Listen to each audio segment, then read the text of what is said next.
Baik, bismillahirrahmanirrahim. Assalamualaikum warahmatullahi wabarakatuh.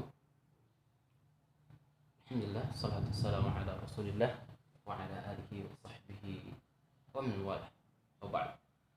Baik, saya di sini akan mempresentasikan masalah jurnal kami yang berjudul Bagaimana Pandangan Islam Terhadap Transfer Embrio ke Rahim Wanita, serta bagaimana hukum positif di Indonesia itu sendiri. Pertama, perlu kita ketahui bahwa tujuan dari pernikahan, tujuan dilangsungkannya pernikahan itu sendiri adalah salah satunya adalah memperoleh keturunan yang sah. Karena keberadaan anak dalam keluarga itu merupakan sesuatu yang sangat berarti. Anak memiliki arti yang berbeda-beda bagi setiap kita. Anak memiliki arti yang berbeda-beda bagi setiap orang. Ada yang mengertikan bahwa anak adalah penyambung keturunan, anak adalah investasi masa depan, anak merupakan harapan untuk menjadi sandaran di kala usia lanjut. Sehingga eksistensi anak itu perlu dijaga. Maka Allah mensyariatkan adanya pernikahan. Pensyariatan pernikahan itu sendiri memiliki tujuan tidak lain adalah untuk mendapatkan keturunan yang baik, memelihara nasab, menghindarkan diri dari penyakit, serta menciptakan keluarga yang sakinah mawaddah warahmah. Allah mensyariatkan pernikahan dan menjadikan dasar yang kuat bagi kehidupan manusia, makhluk yang dimuliakan Allah, untuk mencapai kebahagiaan dan menjauhi dari ketimpangan dan penyimpangan. Akan tetapi banyak problem yang ditemukan dalam realita kehidupan. Banyak pernikahan yang sangat sulit bagi mereka untuk mendapatkan keturunan.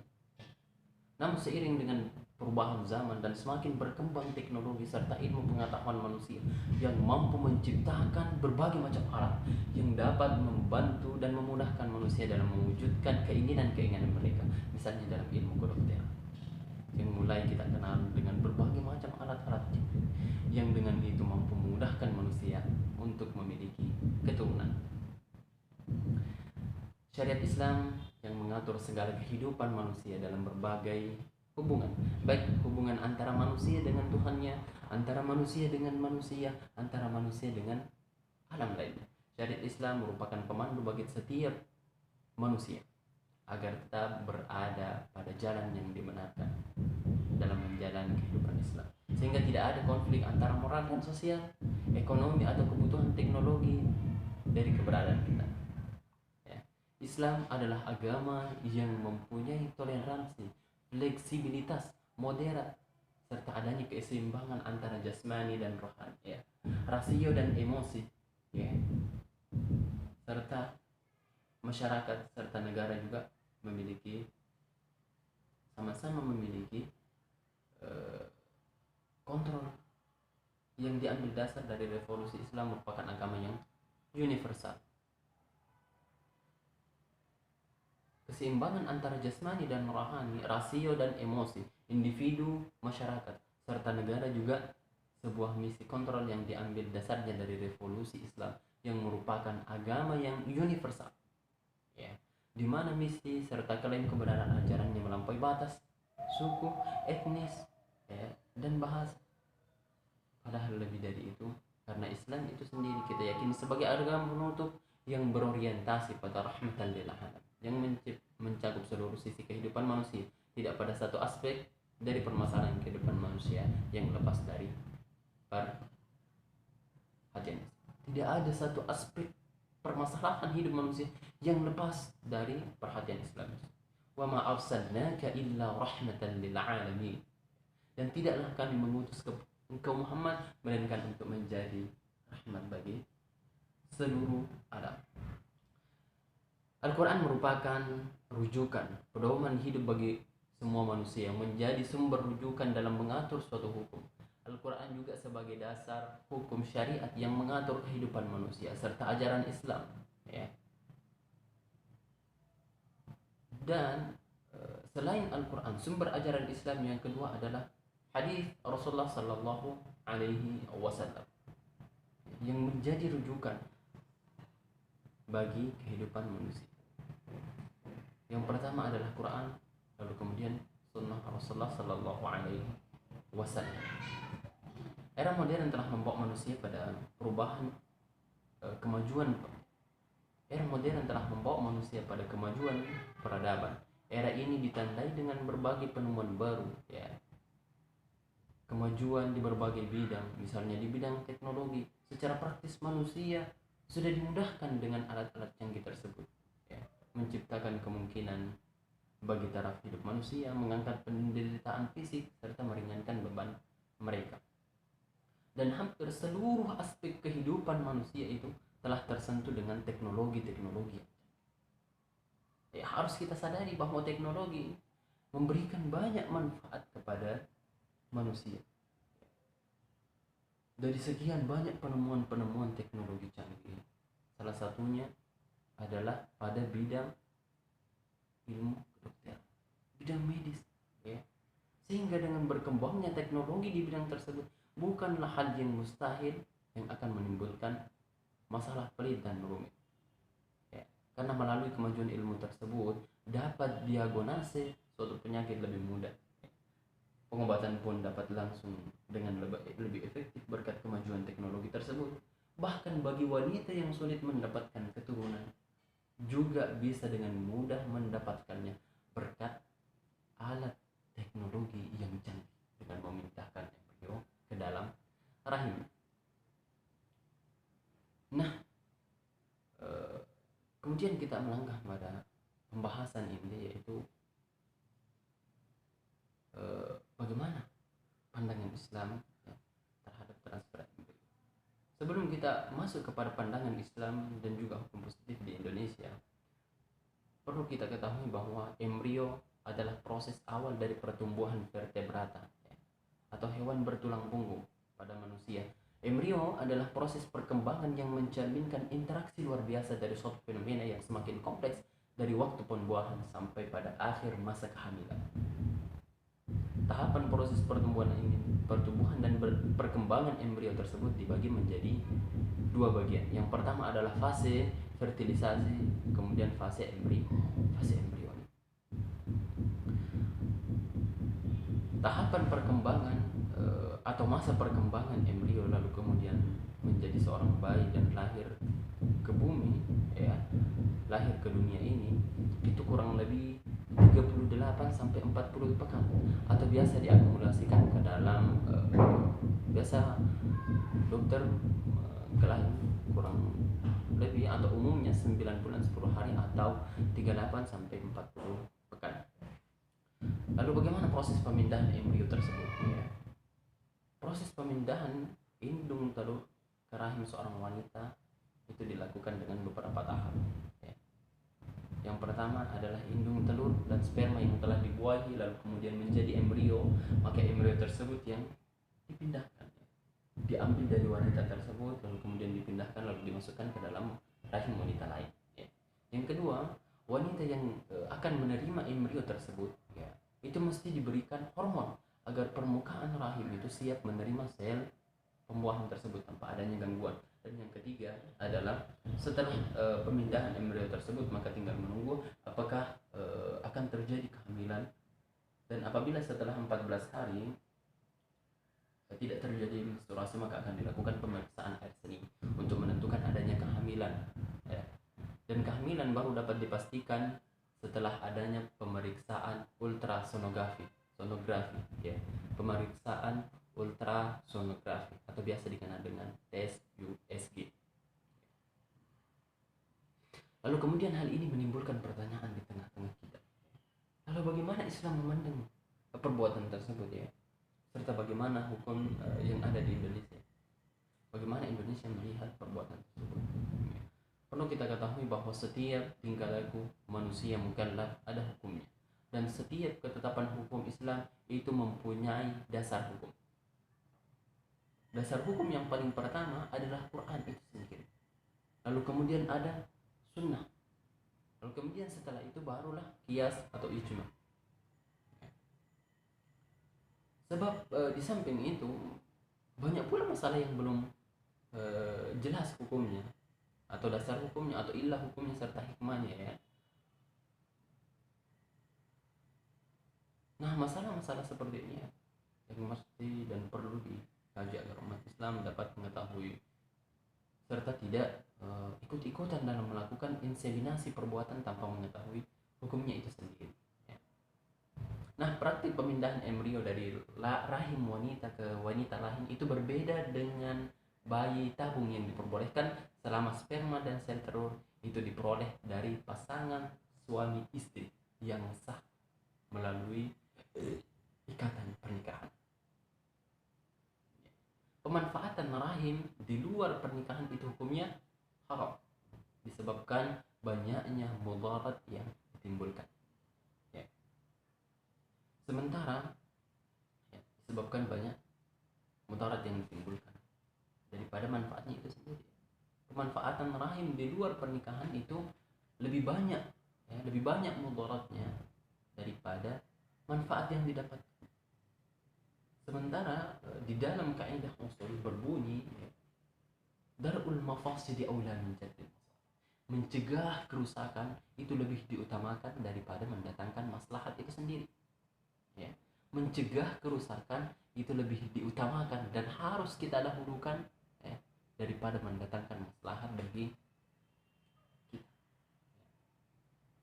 Nah, apabila terjadi pertentangan ya, apabila terjadi pertentangan antara kerusakan dan maslahat, maka tetap yang mesti kita dahulukan adalah mencegah kerusakan. Yang dimaksud dengan darul mafasid di sini adalah mengangkat kemungkaran atau menghilangkan ya. Apabila bertemu antara mafsadah mau kemungkaran dengan maslahat, maka mencegah kemungkaran, mencegah mafsadah tersebut lebih didahulukan dalam konteks yang lebih besar.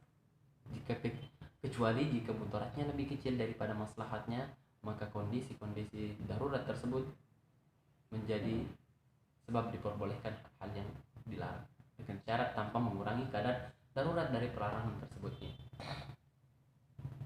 Seperti dalam kaidah juga dijelaskan ya, ad-darurat tubihul muhadzarat. Nanti keadaan darurat itu membolehkan seseorang melakukan sesuatu yang dilarang. Kaidah ini memiliki ikatan yang kuat dengan dua kaidah pokok lainnya, misalnya ad-darur yuzal atau kaidah yang lain al-masyaqqatu tajlibu taysir ya. Yang bahwasanya sesuatu yang dilarang dalam syariat itu dapat diperbolehkan dalam kondisi-kondisi tertentu, kondisi darurat. Akan tetapi kembali pada kaidah usul yang pertama tadi ya. Kita tetap kembali kepada kaidah usul yang pertama tadi, darul mafasidi aula min jalbil masalih.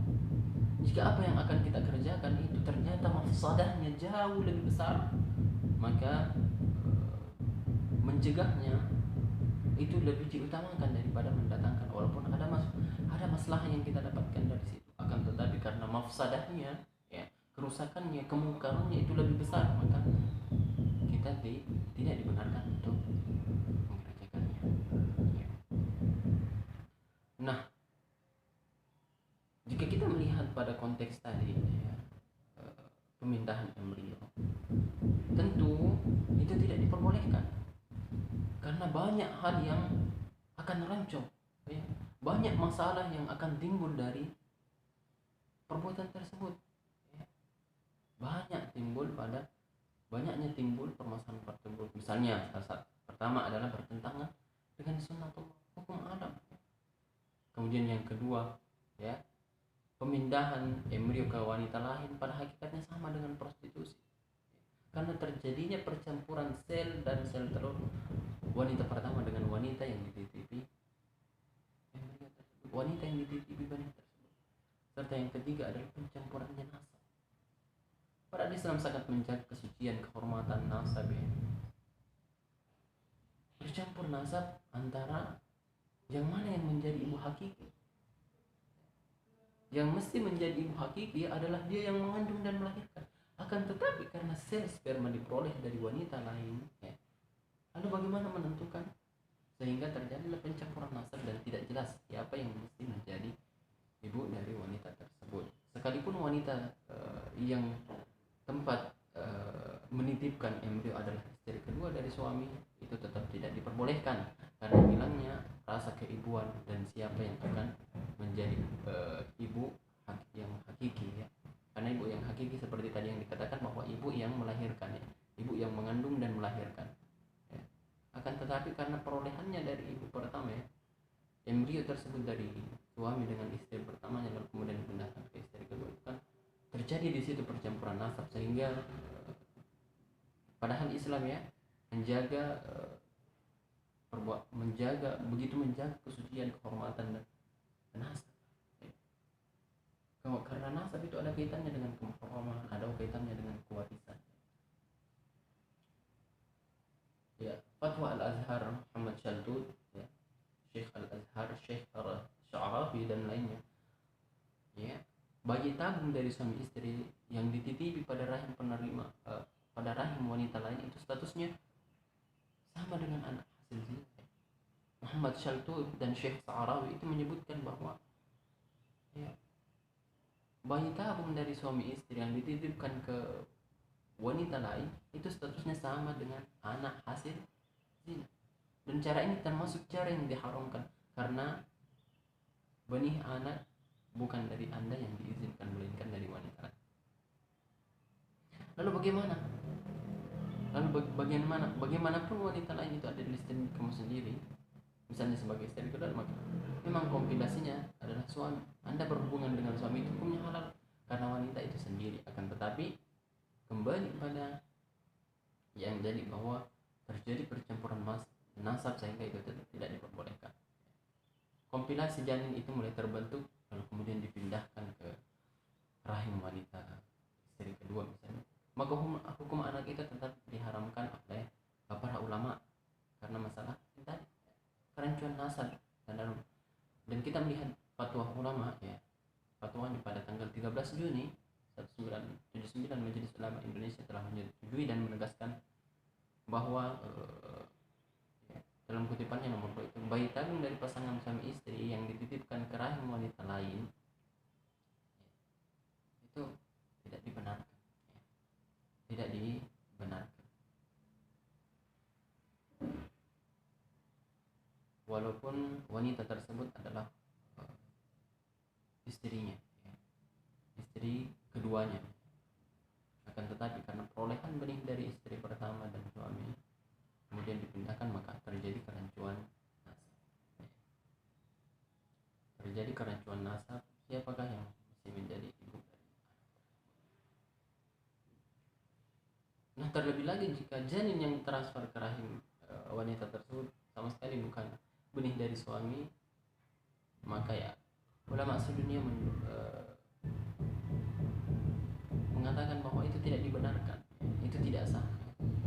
Sehingga fatwa MUI ya, pada poin nomor 4 itu berbunyi bahwa bayi tabung, sperma dan ovum yang diambil dari pasangan suami istri yang sah hukumnya haram karena itu statusnya sama dengan ya, sama dengan hubungan lawan jenis di luar pernikahan. Misalnya bayi tabung, sperma dan ovum yang diambil dari pasangan suami istri yang hukumnya sah ya, memang secara pernikahan itu hukumnya sah, lalu kemudian dipindahkan ke wanita lain, maka itu hukumnya haram. Salah satunya yang halal adalah lebih baik benih itu berasal dari benih Anda dan suami Anda, lalu kemudian dibuai di laboratorium, lalu kemudian kembalikan ke wanita Anda sebagai yang terbuktikan oleh fatwa MUI pada fatwa nomor 1 bahwa bayi tabung dan sperma ovum dari pasangan suami istri hukumnya boleh sebab hal tersebut termasuk ikhtiar berdasarkan kaidah. Nah, secara umum hukum transfer embrio dari wanita ya, secara agama itu diharamkan ya, diharamkan juga termasuk dalam hukum Indonesia itu sendiri tidak dibenarkan ya. Hukum positif Indonesia itu tidak dibenarkan dikarenakan ada beberapa alasan. Yang pertama adalah itu terjadinya pencampuran nasab, padahal Islam itu sendiri sangat menjaga ya menjaga kesucian, kehormatan ya. Nasab ini ada kaitannya dengan kemahraman dan kewarisan. Lalu kemudian dia bertentangan dengan sunnah hukum alam ya.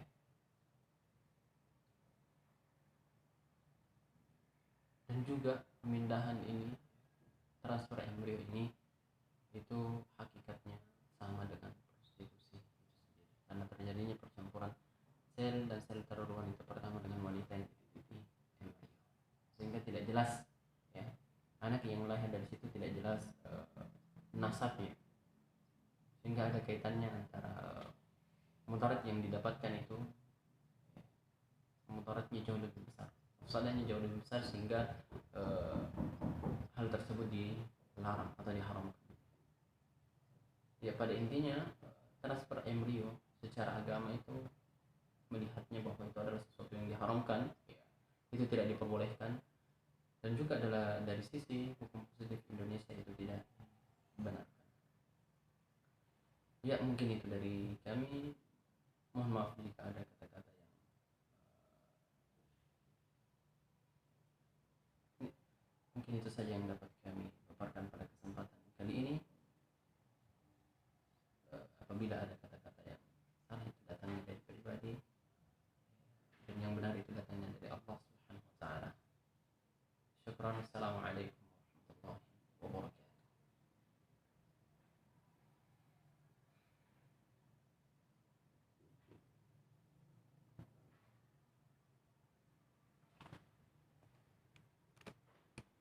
wabarakatuh.